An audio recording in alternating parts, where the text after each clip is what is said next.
नमस्कार ममताज किचेने आपनादेर सबाइके स्वागत जानाई।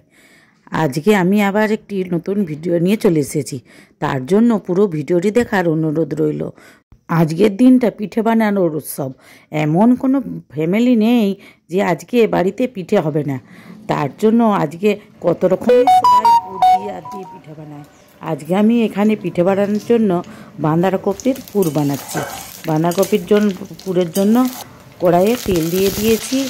तेल जिरे सादलन और तेजपाता गोटा लंका दिए आलूगुलो भालो करे भेजे निচ্ছি।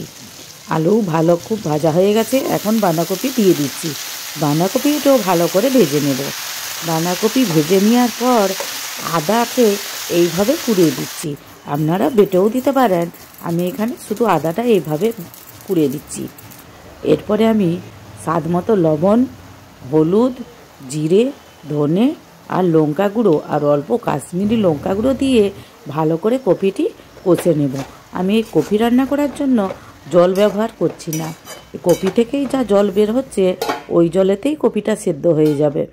আর একটু স্বাদ মতো চিনি আর গরম মশলা দিয়ে নাড়াচাড়া করে নামিয়ে দিলেই কিন্তু কপি রান্না রেডি।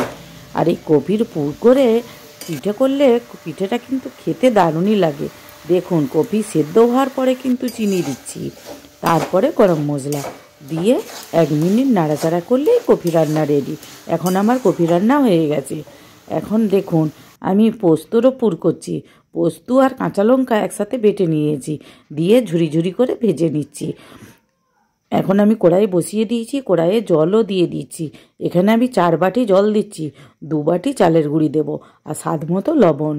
চালের গুঁড়ি দিয়ে দিয়েছি, দিয়ে ভালো করে নাড়াচাড়া করে নিলেই দিয়ে খুব ভালো করেই থাসতে হবে।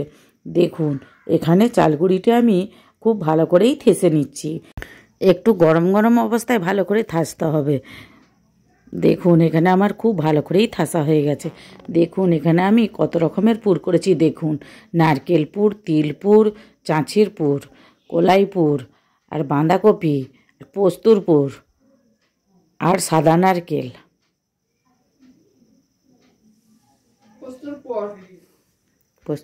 আমাদের বাড়িতে একটা নিয়ম আছে, 5 রকমের পুর করে পিঠে করতে হয়, আমার শাশুড়ি মা বলে গেছেন।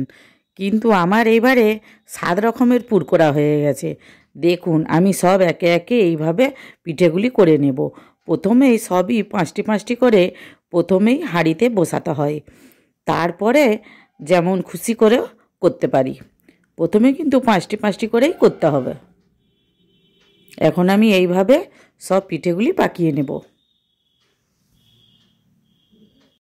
আপনাদের কি কারো কিছু এরকম নিয়ম আছে নাকি? তাহলে কমেন্ট করে জানাবেন। মুসুর ডালের পুরটা খেতে কিন্তু খুবই ভালো লাগে। আর আমি এই প্রথম বাঁধাকপির পুর করলাম, তো খেতে খুবই ভালো লেগেছে। আপনারাও করে খাবেন।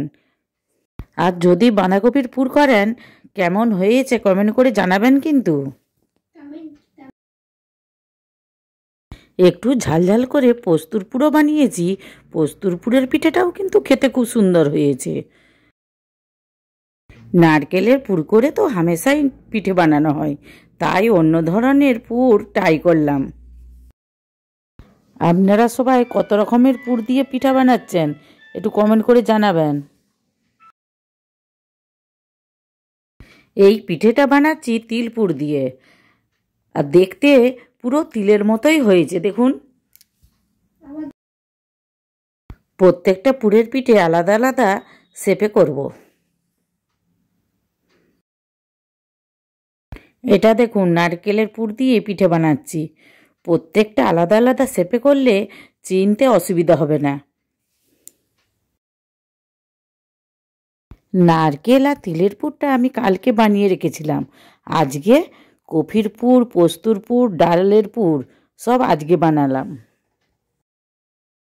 আজকে আমার পিঠে করার ভিডিওটি যদি ভালো লাগে একটা লাইক করার অনুরোধ রইল।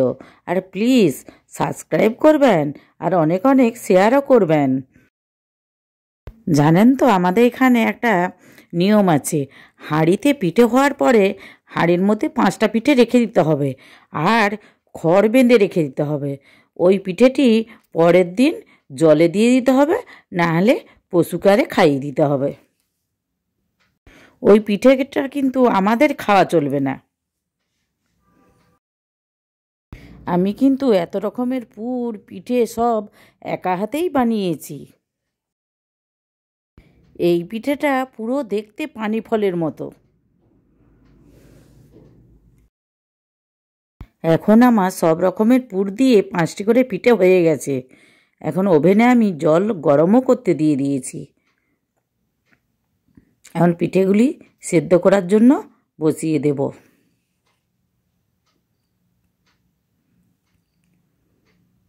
আমার কাছে একটি পিঠে ভাপানোর হাঁড়ি আছে। হাঁড়িটা প্রথমেই আমি তেল বুলিয়ে রেখেছি।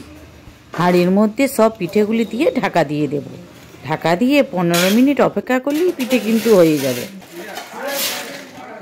ভিডিওটি শেষ পর্যন্ত দেখার জন্য ধন্যবাদ। আবার দেখা হবে মমতাজ কিচেনে নতুন কিছু রেসিপির ভিডিও নিয়ে।